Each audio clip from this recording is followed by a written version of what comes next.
John Yeager.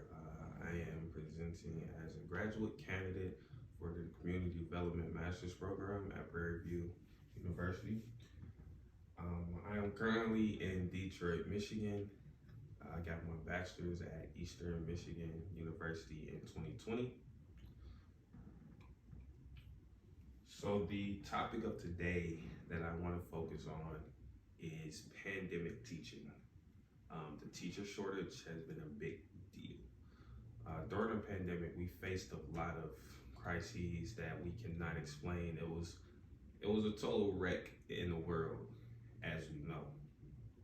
Many things were affected, especially the education system, which some people failed to realize, and we didn't look at it as importantly as we should have. Many teachers quit their jobs.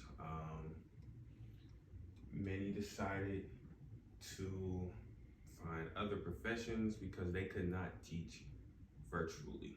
So as you can see in my abstract, I just want to point out this line right here. According to stats from the Houston Educational System, 15% of Houston school systems have substitute teachers. When I say substitutes, I'm particularly talking about those long-term subs that they put into place because they cannot find a teacher to teach that subject. Now this is pointed out all of schools K through 12. So that takes the number to about 21,000 students who don't have a permanent teacher. Now the thing about a substitute teacher, this is not to say all subs are bad. No sub is bad. It's the fact that having a substitute teacher in place of a permanent teacher, meaning that teacher can be taken away from you anytime. And also because that teacher was not required to do a lesson plan, and depending on when they came into the school, they only know and only teach whatever that state's plan is given to them, which presents a problem, especially for students who don't catch on as quickly. Now the goal here is to help eliminate the teacher shortage that was created during the pandemic. This also gives a chance for students, full-time students, experience with teaching before graduating. Teachers will have more experience and better understanding of what to expect when they enter a classroom. A lot of new teachers have this issue. They end up becoming, TAs or student teachers during their time, but not many have been presented with that chance to create their own lesson plan and go in front of 30 students to teach them a full-on school year, which is a problem. Now the method of this would be, this is not just to say throw in any freshmen. You would definitely need some time. So the method that I would use would be for Prairie View to give this opportunity to students who have at least 90 credits and are looking to become a teacher, majoring in education. This then can be used as kind of an internship for students, and they can gain credits off of this because teaching is a full-time job. That's a 9-to-5 job. That's why I say 90 credits, because by then they'll at least be a junior, at least 21 years of age. This also allows students to gain experience with the department. This to gain the experience with the department of studying along with employment opportunities. Because even if they do not choose to stay with teaching, at least they have that experience that they wanted. They could change their major. This is not something I like. Things in that nature. But this will also help eliminate that teacher shortage that's going on right now, because we will put in place teachers. Okay. This will help the teacher shortage. This will give students a real life experience of the world. And this create a better connection between students and teachers. That's one of the main key points that I want to touch on. In my past, during my undergrad years, I had the chance to become a camp counselor and as well become a director of a mentoring program.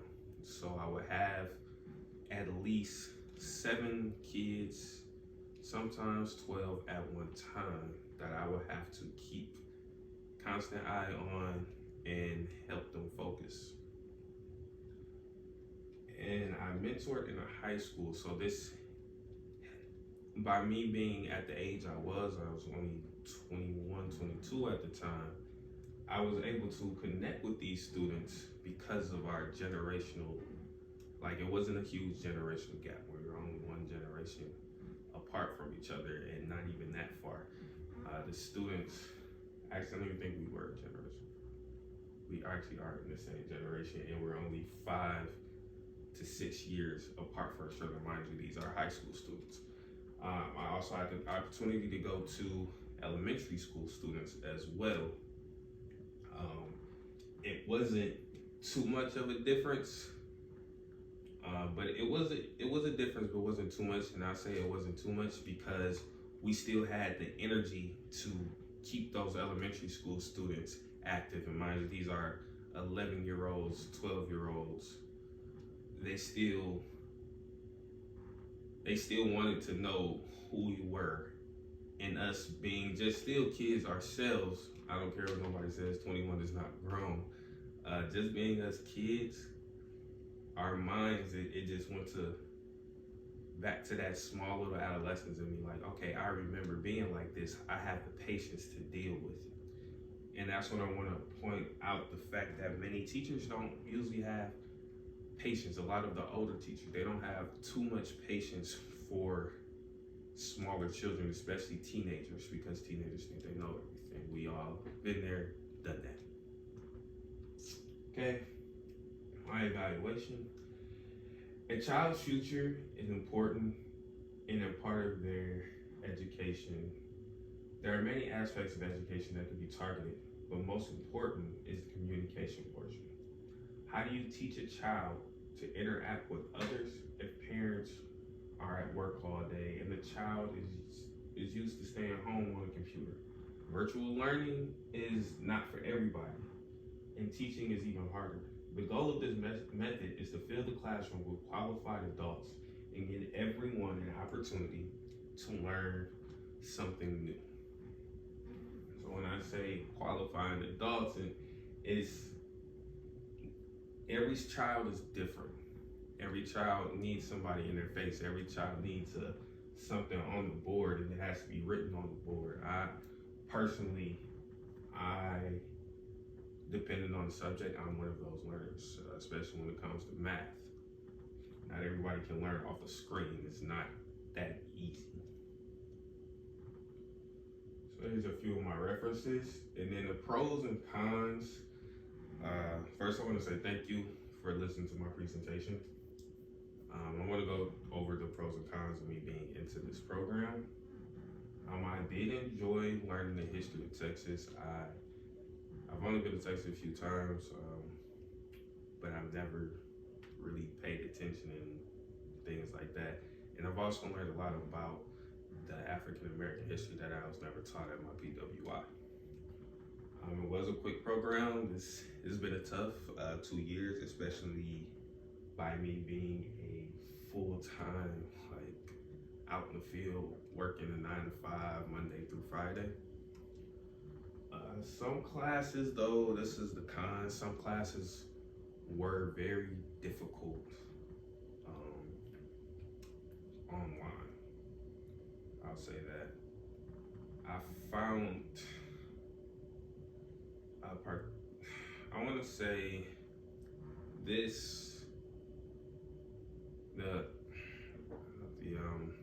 poster presenting and stuff, by me being out of state, that was kind of hard. And I've had other classes where I had to do interviews, and I had to conduct those over the phone because I'm not there in Texas, or I had to find out specific facts about a community through online, and I'm not there to actually talk to the people. So I either have to email or make phone calls or get somebody else that's down there in Texas to go talk to these people for me. So that did present a few challenges. I'm not gonna lie and say it didn't. But over and all, like I said, I learned. It was an experience, and I'm just glad to be done, but I'm glad to have had it. So again, my name is Jelani Yeager, and I just want to thank you for listening to my presentation.